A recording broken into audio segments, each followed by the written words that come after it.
and welcome to Coffee Chats. My name is Lindsay Giese, and I'm the Executive Director for River Arts, Inc. And today I am joined by the wonderful Charlie Luthin. Hi, Charlie. Good morning. Cheers. I got Cheers. a coffee cup. You've got a special cup. Maybe we'll talk about that in a little bit. All right, there it is. Yosemite. Oh, can't wait. Now, I normally don't do this with our guests, but I have a very brief little bio that I'm just going to read about you, Charlie. Are you ready? Go for it. Charlie spent his entire career of 40 plus years working for national and international nonprofit conservation organizations. He has served as director of the Aldo Leopold Foundation, the Wisconsin Wetlands Association, the Natural Resources Foundation of Wisconsin, and the Sauk Prairie Conservation Alliance.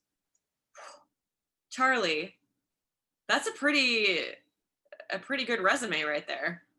Well, if you look at it the other way, some people say I can't hold a job. Oh no, this is great. And so I feel like that's like a little the beginnings of learning more about who you are, Charlie. And so that's what your like public bio is. We want to dig deeper today and find out more about who you are. Okay. So can you give us a little your background in your own words? Sure. I'm a biologist by training, by education. I've always loved outdoors, wildlife. I was studying birds in 7th grade and did a bird project in high school, ecology, and it was sort of my orientation as I got into college and in my career. So I love the outdoors, and I decided early on that I would like to spend my career saving the world. That was my mantra early on. I'm out here to save the world. All of the species, all of the critters, all of the landscapes that we hold dear, because they're dwindling year after year. And I wanted to be certain that we had something for the future, the preservation of wildlife and species. So that's pretty much it. After college, I jumped into that field. I was a volunteer for 2 years, starting in 1977 at the International Crane Foundation. And that was the beginning of a very long involvement in cranes and birds and conservation, not only in North America, but actually throughout the world. Where did you go to college and what did you study? UW Stevens Point. I got a degree in biology, actually with a botany focus. And then graduate work was in Madison. I got a degree in zoology with an emphasis on ornithology, which is the study of birds. So birds and plants. Yeah. So what was it a specific bird back in middle school and high school that hooked you, or just birds in general? They all fascinated you. Well, I had a couple of good mentors. A middle school teacher at the time. We were on a 3-day outing for our class, which is a big thing when you're in 7th grade. And this man said, if anybody wants to get up early, I'm going to go out bird watching. And I said, well, that sounds cool. So this buddy and I got up and went out bird watching with this guy. And I saw my first rose-breasted grosbeak, which is a most spectacular bird. It's just colorful. And so I was hooked. And then thereafter, it was easy. Another buddy in high school and I did an advanced ecology project studying birds in our local parks. So there you go. So now fast forward to your work with the Sauk Prairie Conservation Alliance, Sure. Which goes back further than when you were the executive director. And I say were because you're newly retired, which we'll also talk about in a little bit. What is it about the Badgerlands, like what that is so fascinating and that hooked you? Mm-hmm. Well, part of it is geography. Over my career, I was living and working 3 times in Baraboo, not all back to back, not sequentially. So I mentioned I started in Baraboo in 1977 through 79. And then I came back to Baraboo in 95 as the executive director of the Aldo Leopold Foundation. And during that tenure, 97, 98, I became reacquainted with old friends, including Dave Fordham and his wife, Joan Fordham, who Dave was the commander's representative at Badger. And he was a wonderful man. He was a quiet, humble individual who loved outdoors. And one day he and I were skiing out at Devil's Lake. He's a way better skier than I. And he turned to me and he said, "Charlie, I've got a dream. I'd like really very much to restore a portion of Badger to prairie." And he knew that I had been involved in prairie restoration at the Crane Foundation and at the Leopold Foundation. And I was just finishing my work at the Leopold Foundation about that time, 1997 into 98. And he said, I can pay you to write a restoration plan for what turned out to be 1,300 acres of the Badgerlands. So from 1998 until 1999, when I turned in my report with all sorts of collaborative effort, I was intimately involved in Badger. I was one of the few people that got the little badge where I could go out at Badger. And in fact, Badger at the time was still an Army facility with 1,400 buildings and all of the roads and infrastructure and security guards at the front gate. And I had to sign in, and it was all very secretive. And even people from the community had never been behind the fence. And I was fortunate to spend like a year and a half exploring Badger. Yeah. And I did a botanical inventory out there, and I was able to develop this restoration plan. And right about that time, as all of that work was going on, and Mike Mossman, by the way, was doing breeding bird surveys at Badger simultaneous with my work out there. So we were kind of overlapping. Late in 1997, the Army declared that it was going to decommission the Badger property as a military facility, which means it will no longer be managed by the Army. It has to go into some other ownership and some other purpose. And so I was still in Baraboo, and a group of us got together at the library of the Crane Foundation. And we had a long chat. There were about 30 of us in that room. And during that long chat, we said, there's a lot of conservation potential at Badger. And I gave a presentation about the work I was doing. I said, I'm already underway developing a restoration plan for 1,300 acres. Let's build that plan larger. And a lot of people concurred. And that was the beginning of what's now the Sauk Prairie Conservation Alliance, so 23 years ago. Mm-hmm. So I was a founding member of what was then called the Community Conservation Coalition.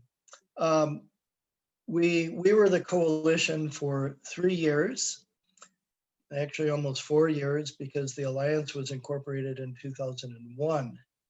After the whole decision-making process for the Badgerlands took place. That was 2000 until 2001, as the Badger Reuse Planning Commission came together, and they created the Badger Reuse Plan from that.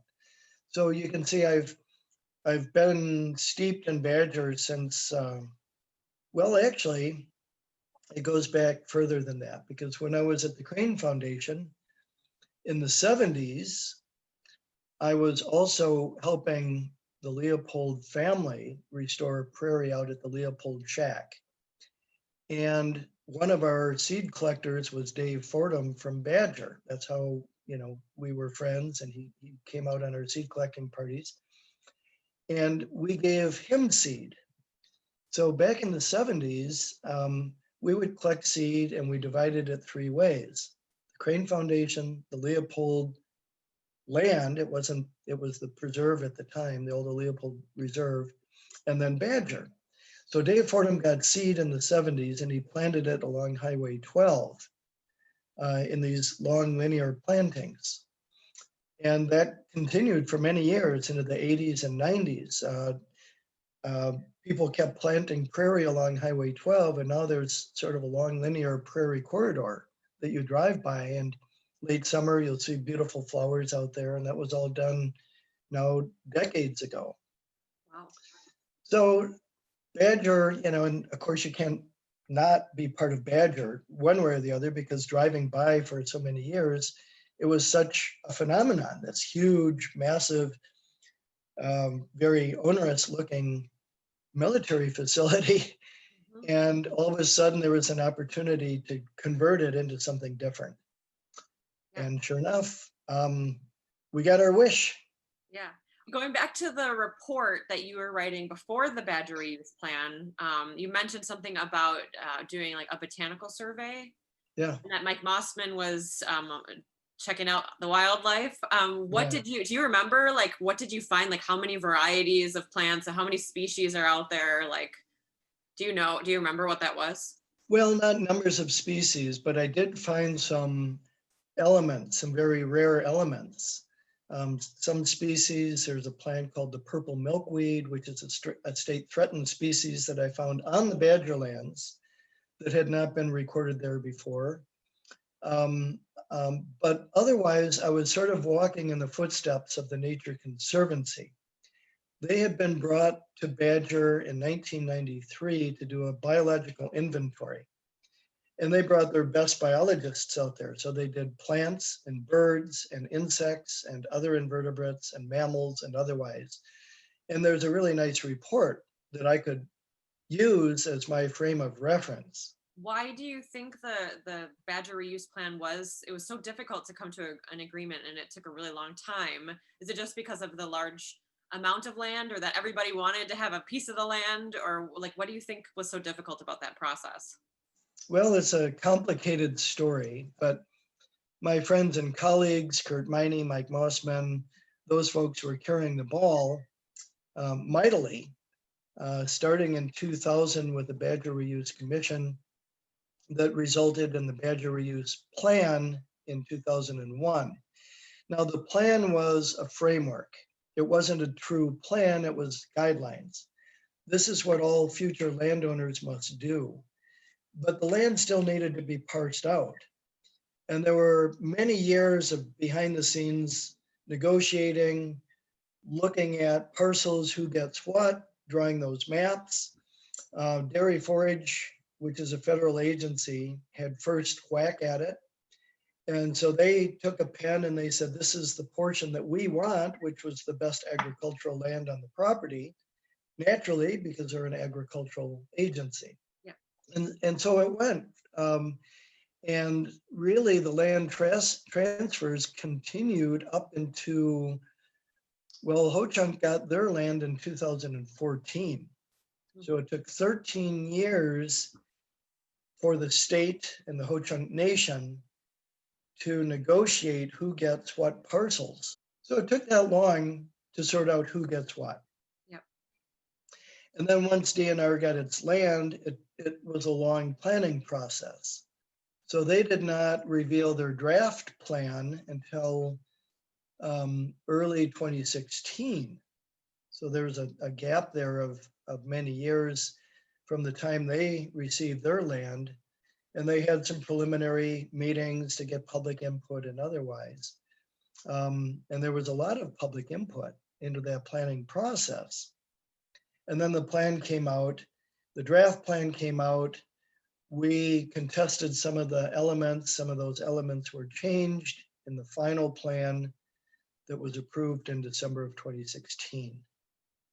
And then crazy about the timeline is not long after that, the discussions were about this new trail that would go through the That's right. Badgerlands. Right.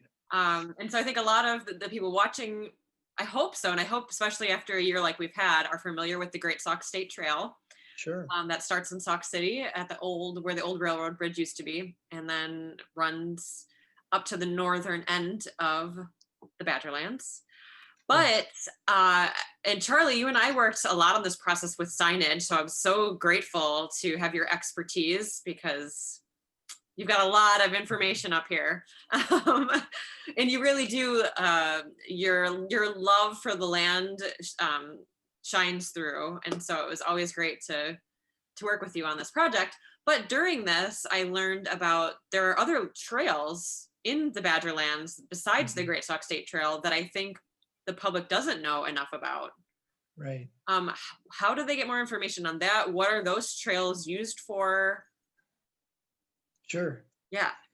Well, as you say, as the Great Sauk Trail was coming together, and congratulations to you for your huge effort in with fundraising and organization and efforts. I mean, it's an astonishing resource. So you are personally to be commended for that really great effort on the Great Sauk Trail. And Yeah. here, I'll tip my cup to you for that. Well, and again, as you would always say, I'm one of many who have had their hand in an aspect of the trail. Yeah. Sure.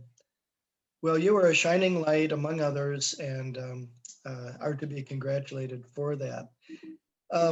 So in 2017, we had decided to mark our 20th anniversary to do several things. We being the Sauk Prairie Conservation Alliance, because I became director in January of 2016. And it took me a while to get my feet on the ground and get the organization underway. But in 2017, we had several big initiatives. Recognizing it was our 20th anniversary, we decided that we were going to put together a historic video of our past and the 20 years that brought us to that point and the origin story and otherwise. And simultaneous with that, we decided that we needed something at Badger. Now that it was public land, there was no map, there was no guide. So we decided that we would produce the first visitor guide to the Badgerlands. We came up with 3 trails, 12 miles. Those trails are marked on our visitor guide to the Badgerlands, which is normally available at the entrance to Badger. There's a little mailbox, which is our mailbox. It says visitor guides. It's the only official map of the Badgerlands, and it includes the Great Sauk Trail, of course. There's also a box at the end of the Great Sauk Trail where it ends the terminus at the fence in Badger. There's another box there that has the visitor guides. And they're going out of that box like crazy. And I've told everybody, Lindsay, that I've spent a lot of time at Badger over the last few years. And many days you can go out there and you can be by yourself on this vast landscape, not see a single car, maybe one other car in the course of a whole day. And Are the trails that we're referring to now, are they walking, biking trails, or are there other uses? walking, biking, and some of them are horse trails. Oh. And I've seen horse trailers out there. Oh, So I great. know that horses are using them. Yeah. Yeah. Oh, cool. It is when you luck out and you're out there and there's not another soul around. It is a amazing experience. It's awesome. And what really is fun is you go out there in spring or summer at night and it's pitch black. And how many places can you go at night and see a huge sky, wide open sky, and no lights? Mhm. I mean, it's a wonder. It's one of those lightless landscapes that are really hard to find in southern Wisconsin. And, you know, back to my pal, Mike Mossman, we've encouraged him each spring to lead bird and frog tours. And the bird tours are early in the morning, of course, but the frog tours are at night. Oh, And cool. we meet at the front entrance and we go out on the Badgerlands, and Mike and his wife Lisa and their son Angus take us to a couple of these kettle ponds that are natural ponds left by the glaciers. And they're full of frogs, singing frogs in the spring. And so it's just magical. You go out there on a dark night and the frogs are singing and singing, and people are mesmerized. It's just a great experience. And one night we were out there and we could see this enormous storm building in the west. And all of a sudden we said, well, there's going to be a storm. We don't know how severe it is. Should we continue? And everybody said, oh yeah, let's keep going. So we went up north to another pond as the storm rolled in. We got out and it was a most amazing storm. Thunder and lightning and pelting rain. And here's Mike Mossman, giddy as a child in the rain. Oh, this is so great.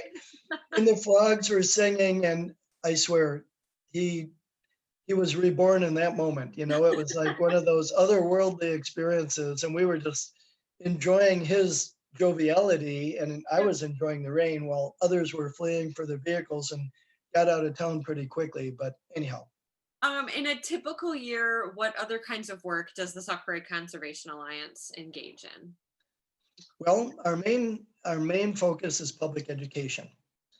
So for 5 years running, we have had a lecture series called the We Are Sauk Prairie program series. And it was right next to you at the Ruth Culver Library in the community room there. And we had interesting speakers for 9 months of the year. We didn't do it in the summer because summer was our outdoor time. We'd start in September and we would go through May. And we had all sorts of topics on cultural and natural history of the Sauk Prairie area. We had birds and bees and frogs and plants and archaeology and geology. And in fact, those were the two probably most popular subjects is geology. People in Sauk County love geology. And archaeology, we filled the room. We had 100 people. The lecture series is part of our educational outreach. Our video, which is a 30-minute documentary, award-winning documentary at the Conserve Sauk Film Festival in 2019. We got 2 awards. And we take that to community groups, civic groups, Rotaries, and otherwise. And so finally, on the educational front, the third prong of our educational outreach was tours. We would organize tours that we would put together in school buses out at Badger. And many of the groups that we talked to, retirement facilities, civic groups, Madison Master Gardeners, Arboretum, UW Arboretum, et cetera, groups and groups and groups that we would give tours to out at Badger, and university groups through my pal Kurt Miney, who has an adjunct position at the UW and the Nelson Institute. Kurt would bring lots of different groups out there, and I would join them to give the Alliance perspective on Badger. So tours and tours, presentations and presentations. In 2019, which was our year of outreach, we touched, I believe it was more than 2,000 people through different programs. And many of those were small groups, 5 and 10 and 20. So it was a lot of outreach efforts. Fortunately, 2020 was not dubbed our year of outreach because, as I started to mention before being recorded, it was a fairly dismal year once COVID hit because we weren't able to continue our programs and presentations and tours as we had planned. So we had to cancel a lot of those events. Mm-hmm. And now here we are, and I mentioned this a little bit, but you are retired, Charlie. What? It's Yes. Well, it's still big news, but I didn't reveal anything because I know you publicly announced it. Sure. That you have Becca, a wonderful new director there now that I'm excited to get to know a little bit better. What is her full name? Rebecca Dimzeroff. Okay, so stay tuned, Sauk Prairie, because she'll be a great person for us to get to know better. But what is retirement? Well, what is it looking like? Are you outside quite a bit? That's my plan. Yeah. So I retired on election day.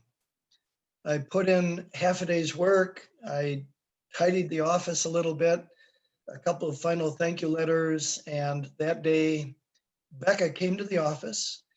It was the grand handoff. I gave her the Alliance computer, my keys, showed her around the office because she hadn't been in the office yet because of COVID. And I said, good luck. And off I went.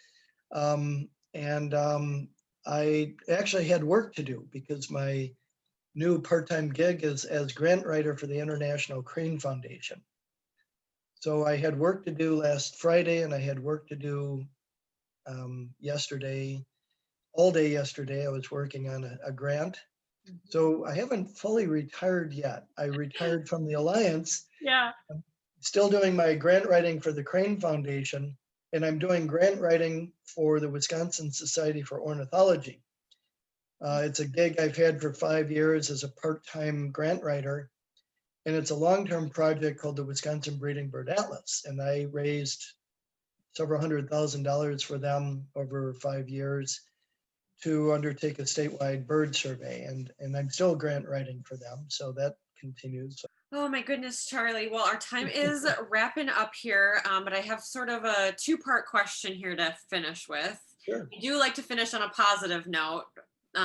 So the first part is, I guess, and maybe you don't have a worry, but maybe like what is one thing you're concerned about with how people treat the land, maybe? But then on the flip side of it, what is something that you're hopeful about for the future and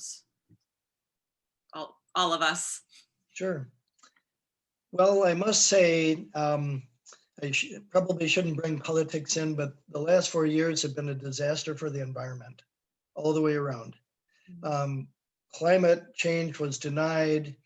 Environmental regulations were stripped. My heart was bleeding throughout the last 4-year tenure of our last administration. I'm hopeful because I know that good people will be appointed to the new administration. I'm encouraged by some of the names I'm seeing floated out there. And on a national level, we cannot afford to lose anymore. We've made a lot of progress on the environmental and conservation front. We can't go backwards. We really have to go forward. And I am hopeful that we're moving forward. And some of the conservation community is stronger than it's ever been. Groups that I've been supporting for years and decades are very strong and influential. They're getting national attention. Even local groups are now much more professional than they ever were. People come in with training. They know how to run organizations. They're very professional. Back when I started in the nonprofit sector, nobody knew what to do. People weren't trained in nonprofit management or business or finance or fundraising. We had to learn it on our own, but now there are programs and courses. So the nonprofit sector is really doing very well in the conservation community. So I'm excited. I'm hopeful. It looks great. The future is bright. When thinking about conservation, it can just seem like this huge thing to tackle. What do you have a few things that, like, on an individual level, like what should I be doing every day that's going to make a big impact? I'm all about footprint, what sort of footprint we leave. And I've traveled enough throughout the world that I've seen people living with very limited means, and they're happy and they're content. And we don't need all of the stuff in our lives. I think if we choose to be content with fewer things, smaller footprint, smaller impact on the environment, less consumption, more people time, less stuff time. I think that would be my message to others is reduce our personal imprint and footprint, and the world will be taken care of. My wife has been a vegetarian for 15 years. And part of that is the carbon footprint, because eating meat is very expensive from a water and resource perspective. So eating little or no meat has a much, much lower impact from an environmental perspective. And if more people were vegetarians, we wouldn't see the destruction of rainforest in Brazil. to make beef for McDonald's. Let's face it, our overconsumption of animal protein is causing the destruction of a lot of our landscapes. Mhm. So Oh, that's Charlie, it. you've got me thinking about things now. All right. I That's like it good. though. I feel like I'm left with things to ponder. I hope that people watching this have things to ponder, but also things to be excited about. And I hope that you take advantage of all of the trails out in Badger and witness how wonderful it is out there for yourselves. And I'm going to spend a lot of time on the Greatsword Trail. Me too. All right. Thank you so much, Charlie. All right, Lindsay. Cheers. Thanks.